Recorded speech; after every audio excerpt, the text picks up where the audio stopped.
A lot of time, this group works extremely hard at the game, and they take everything we do. They're really serious about it. So when you watch our red zone practices on Wednesday and Thursday, that's really the reason we're successful on Saturdays is because of how they train and how they prepare on Wednesdays and Thursdays for those scenarios that will come up in a game. Front row left, Jake Trotter, ESPN. Yeah, Chip, your shared experiences with Ryan, growing up in the same hometown, same high school, same college, and then coaching together, you coaching him. How has that impacted the way you guys work together now, you relate together now, and trust each other? Yeah, I just think we've been around each other for so long that we share a lot of the same views of how the game is supposed to look. So it's when he has an idea, it's not something that you're like, wow, where did that come from? You have an understanding because we spent time together coaching together, and I coached him, but then I also got to coach with him. So, I think we shared experience. Sometimes he'll talk about a route that we may have run when we were together in the NFL. Remember when we played the Cowboys and we did it this way? I'm like, oh yeah, let's get that tape out. Let's take a look at that. So, I think our familiarity in understanding how we see the game, when we see the game similar, that I think that makes it so much easier. What's it been like now that you had a few months coaching here under him? What's it been like for you back together, Brian? It's been great. I mean, it's all about what we really care about. It's about football, and he gets pulled out of some meetings sometimes, and obviously that's what happens to a head coach. There are other things on his plate besides just the offense, and the fact that I can stay in there with Brian Hartline and Justin Fry and Carlos Loughlin and Keenan Bailey, we'll continue to grind on what we got to do, and then when he comes back in, we kind of present what we came up with, and most of the time we're always on the same page. Or, it's, hey, why don't you look at it a little bit like this, and then they can kind of give you a new idea, and you can get a little bit more traction doing it that way. But I think we understand both of our backgrounds, so I think that's what makes it so easy for us to have conversations about it. Wide left, Whitney Harding, WCMH. Hey, Chip, you mentioned Jordan Burch. From what you've seen, what makes him so special? Yeah, I think his athletic ability for such a big player, he's listed at 6'5", 290, but he plays defensive end. Most guys that big are the interior defensive linemen, so he's a really athletic guy. And, he had a huge game against Michigan State last Friday night, and really kind of showed up. I think he's really starting to embrace that role that Tosh and Dan have put him in, and you got to know where he is on every play. But he's one of those guys that can disrupt the football game. The guys on this team, I mean, they play in huge stadiums. The Shoe almost every week, Mm-hmm. the Big House down in Happy Valley. But what advice would you give them about playing in Austin? What makes you say it's special? Going in there as the opponent, what advice would you give them? Yeah, I think it's like any advice you give anybody is that it's really not about the crowd. It's about what do we do and how do we prepare. I think everywhere you go in this league, it's going to be loud. That's just the nature of it. The stadiums in the Midwest are gigantic. And I think this group has had a lot of experience playing in big stadiums. So I think no matter where we were going, whether it was to Autzen or to the Big House or up to Camp Randall or any place like that in between, is that you really don't concentrate on the stadium. You're really concentrating on the opponent, and you just turn the tape on, and that will have your attention. It's about the Ohio State football players versus the Oregon football players, and it's not about the environment that you're playing in. It's about the game itself. So. Front row right, Tim May, Letterman Row. Oh, thanks, Jerry. Is it over? Because this is usually the last question. All right, there we go. I'm gonna try to just ask one. Just one. Yeah. No follow-ups. I don't want to hog it. What have you learned about Quinshon Judkins? Obviously, Trey Brown was a returning player. You weren't here last year either, but both of those guys, but especially Quinshon, that maybe you didn't know about him from the violent way he runs the football, et cetera. What has really gotten you going about watching Quinshon play? Yeah, he had a game the other day that wasn't that well blocked, but it was still a 12-yard game. You know what I'm saying? Yeah, I had just seen highlights because obviously, we weren't in the same league and didn't play them. So I'd see highlights on a Saturday and knew he was really talented. Knew he had run for a lot of yards there. Came from a really well-coached scheme. Lane does a great job and did a great job with him. But, I think seeing his physicality, because normally, we're not tackling and taking guys down in practice. So, we're usually just studying the running back up. And the running back has to give a little bit because he's not trying to run over a defensive player because the defensive player is not trying to tackle him. So, when you really see him live in games and see, here comes an unblocked guy, and, I look back to the Marshall game where the linebacker was unblocked and he just kind of tossed him to the ground. I think it's his physicality running with the football. Not that I didn't think he had it. It's just I'd never seen him in those situations before. So he's got really good vision and he's got great feet for a big player. He's 220 pounds and, I had noticed that right at the beginning because when we're doing run-throughs and things like that, you watch him navigate and make a decision on where he's going through a hole, and then when he sticks his foot in the ground, he takes off. But then I think when you see him in games, like you guys have seen him in games, and for us, it's really the first 5 times I've seen him have been the same 5 times you guys have seen him in a game, and it's his physicality when he has the ball in his hands that I think kind of can separate him from some other backs. Austin Ward, the podcast. Chip, you talked about the execution in the red zone situation. What did you see on the 4th down attempt? And I don't know what the process was to go empty in that situation. You don't get a mulligan in those situations, I guess. But what happened on that play, and would that impact anything moving forward for you? No, I think every game is different. So how people defend certain things, it's sometimes you got to give credit to them. I think they did a decent job with penetration, and kind of reestablishing the line of scrimmage there a little bit. So. We couldn't stay on track in terms of the path that we wanted to start the quarterback on, and really it was just a little bit of knockback that affected us on that. But when it's 4th and 2, a little bit of knockback can affect you. Bill Lanning, Kings of the North. I have a technical question, I guess. I feel like a lot of times when you see quarterbacks in the pistol, they just sort of spin and hand the ball to the running back, and you guys were having Will kind of step back and like kind of two-handed. What does changing the footwork out of that look provide you guys that sort of just like spinning around and handing it off wouldn't give you? Yeah, well, we're not the first to do that. So a lot of I know. I haven't seen it here before. Say that again. I haven't seen it here before. Oh, okay. Yeah. Yeah, we've done it. We've done it everywhere I've been. I've done it. We did it a lot, especially in the NFL when we had Colin Kaepernick, because it's really the pistol offense came from Coach Alt at Nevada when Colin played there. So, it's a lot of the things that I learned from Coach Alt at Nevada a long time ago about how to do it. So, and then ever since we adapted that, so I've been doing that at every place I've been for about the last 10 or 12 years. So it's, the back is in the dot, so he's coming downhill. And I think some running backs like that a little bit better. Some running backs like being on the side a little bit better. So it's just, do you want asparagus or do you want Brussels sprouts? It's just ordering a side order with your meal. It's not the meal. It's just kind of the side order. So. And then make sure you get enough for everybody too, so for the table, so not just for yourself. 4th row right, Andrew Gillis, Cleveland.com. Yeah, Chip, Oregon's recruiting classes these last couple of years have been pretty good. What did you learn about recruiting at Oregon that is maybe different from recruiting at UCLA, from recruiting at Ohio State? Like, what's different about trying to get kids to go to Pacific Northwest? Well, I think it's a different era now, so I don't think you can compare when I was there in 2012, recruiting in 2012 and 2024. You might as well have been in a horse and buggy in 2012, the way the rules have changed. So I think it's a totally different game now, and how people recruit and what incentives people get to go to school. So I don't even know if that's applicable. Spencer Holbrook, Letterman Row.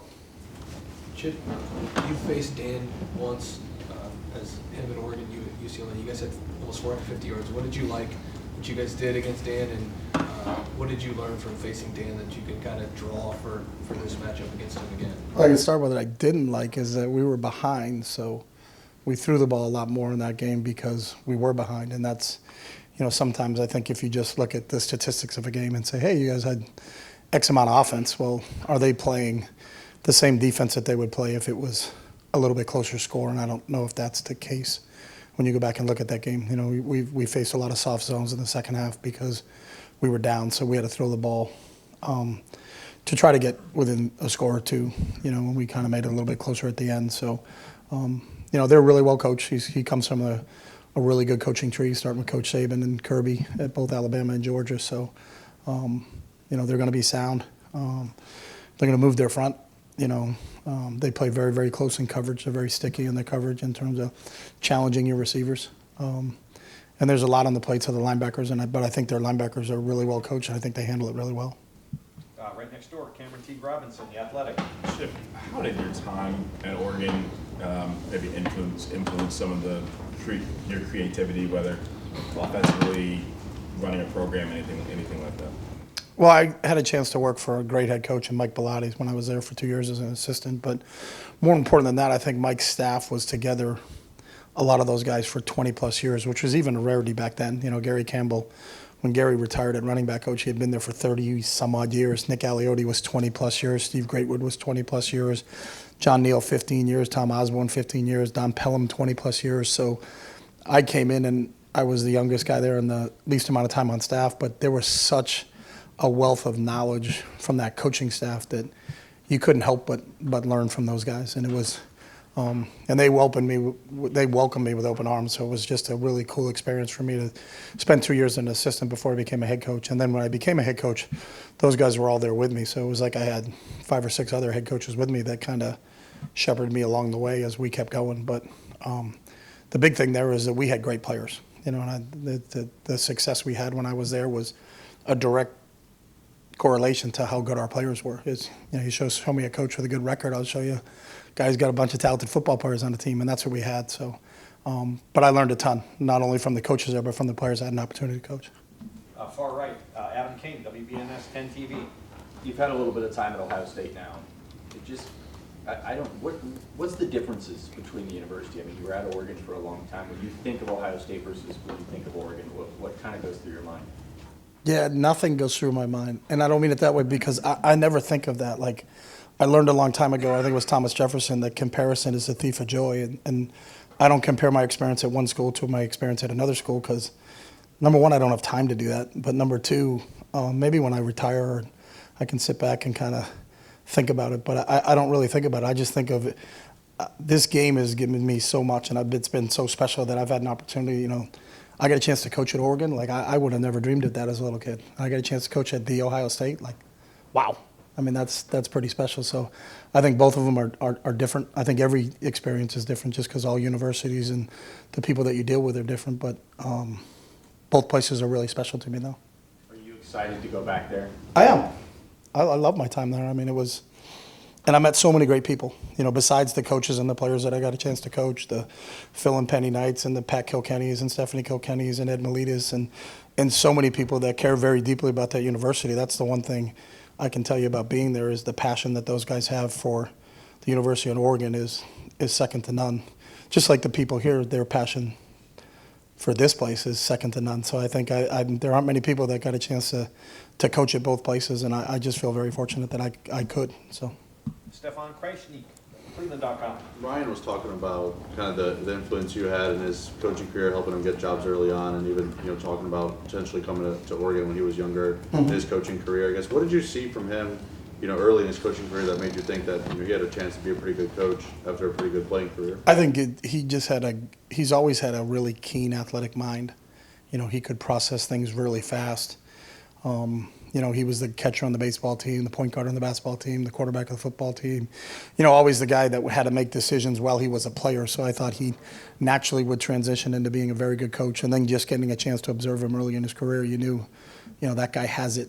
And I think I knew he had a bright future. And his success wasn't a surprise. But his success wasn't a surprise to anybody that's ever been around him for a while, just because you can tell how he's wired. Like, he's wired to be successful in what he's doing right now. I think it's to some people, I don't know, maybe they don't know him as well as we do, but it's not a surprise to us because I think we knew he was going to be successful from a really, really young age. You talked about Dan Mullen helping him on early too. How did you kind of first get to know Dan, and had you talked to him when Ryan was kind of looking for GA jobs? We're all from the same hometown, so I think we all grew up within a mile of each other. So it's I helped Danny get his first job. Sean McDonald, who was a teacher at our hometown that went on to coach college and was a head coach at New Hampshire and coached both myself and Ryan, kind of got me involved. I got Danny involved, Ryan. When Ryan got to Florida, it's because I called Danny because Danny was at Florida at the time and said he was at Boston College and the job came open. So I recommended him to Danny and it kind of went from there. But I think it's about who you know sometimes, more than what you know. And I think all Ryan ever needed to do was get in front of some people. So if we could open a door to get him in front of people, we didn't get him any jobs. He got the jobs himself, but it was just an opportunity. After people met him, they were like, I wouldn't have recommended him if I didn't think he could do a really good job at it. And I knew he would be successful. Got time for just a couple more. Joey Kaufman, Columbus Dispatch. Chip, with Will having an extra year of experience due to the COVID year at all, how does that affect somebody who's just 23 years old, playing in college. Do you see that as having any sort of effect for him? Extra experience? I don't know. I mean, I don't think the COVID year gave anybody any experience. I don't know how your experience during COVID was, but I don't look back on that and thinking, wow, because it was just a different time. You know, I thought about that because someone asked me about going to Oregon. We went up there during COVID, and there were no fans in the stand. It was kind of eerie, to be honest with you. You know, I think that whole season for some people, and I've never had a chance to really visit with Will and talk to him about his COVID experience and what it was like where at K-State about that. So I couldn't answer that part of it.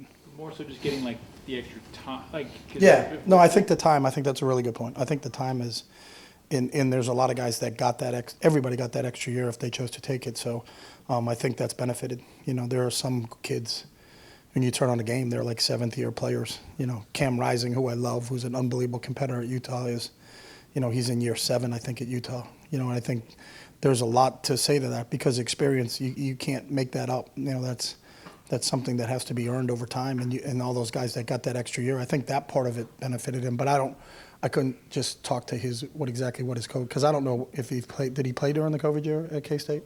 Did he? Okay. When you went there in 2020, did they play crowd noise at Austin?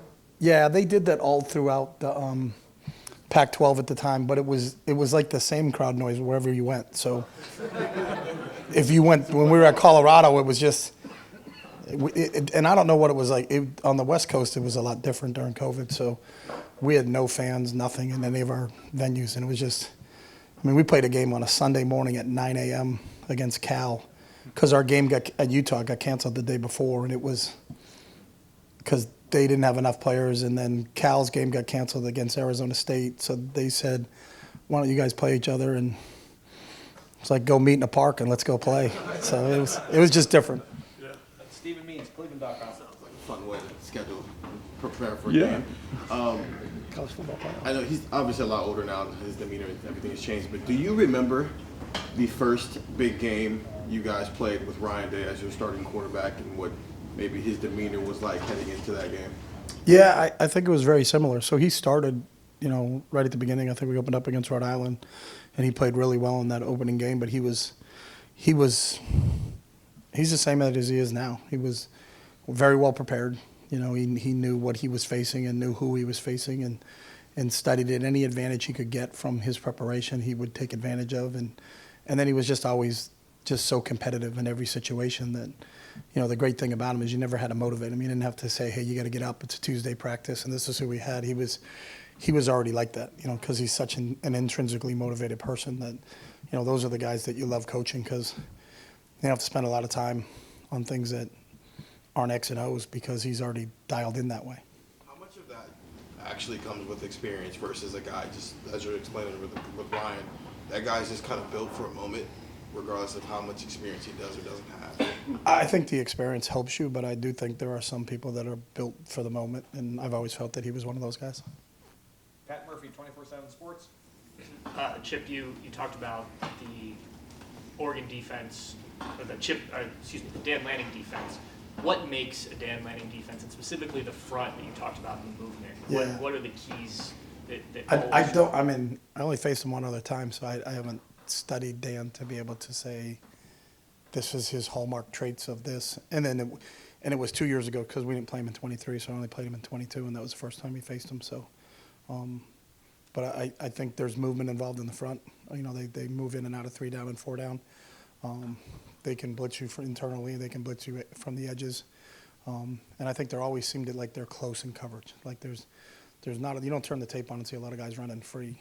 You know, I think they do a really good job of mixing their coverages with their fronts. And it can present some problems to you if you're not prepared for it. So, you know, that's the challenge for us this week is that it's a really well-coordinated defense, both on the front end and on the back end. And last question, deep left, Tim Hall. Oh, I thought you were going Tim May. Chip, how great was it to see Will and Emeka hook up so many times? And as a coach, do you get more of a kick out of, especially the second touchdown, when it is just a perfect throw and a perfect catch, like in the corner of the end zone? Do you get a little more? Do you get a bit more of a kick out of that than seeing just a perfect play open up where somebody's wide open running all the way down the field? No, I think as a coach, when guys make plays, you know, and I think to your point, you're right. When there's a guy running open down the middle of the field and you throw it to him and he catches it, it's, you know, you don't get as excited as you do when it's a throw like the one Will had to Mech, you know, to my left as I was looking out of the box. I thought that was a, you know, had to put it in one spot and put it in that one spot, and Mech had made that catch. But I'll be honest, just a fan in you, when JJ makes those catches, you know, that's a little different, you know.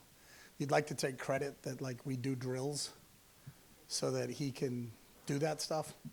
And Brian does, you know, I'll give Brian credit, they do that. But, you know, sometimes, like those 2 catches at Michigan State and the one he had the other day are the ones that kind of make you go, wow, up top.